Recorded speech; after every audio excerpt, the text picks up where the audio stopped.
Lama Tsongkhapa is pure. Lama Tsongkhapa is enlightened. His image can become black. It can be tarnished. It can be dark. It can become moldy. But it doesn't mean Lama Tsongkhapa becomes moldy. Similarly, we want a teacher for what? In this day and age, to find the perfect teacher is very hard, mostly due to our lack of good merits and the lack of causes we created to meet these great teachers.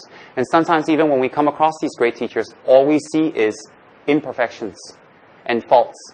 And sometimes we can even mock them, think nasty things and negative things. Sometimes we can even fight them, stay away from them, or just not do any Dharma practice, because all we see is negativity among them, within them. And we have to think deeper, is the negativity in them or with us? Because if the negativity is the outer object, then everybody must see that object as negative. If the outer object is positive, then everybody must see it as positive.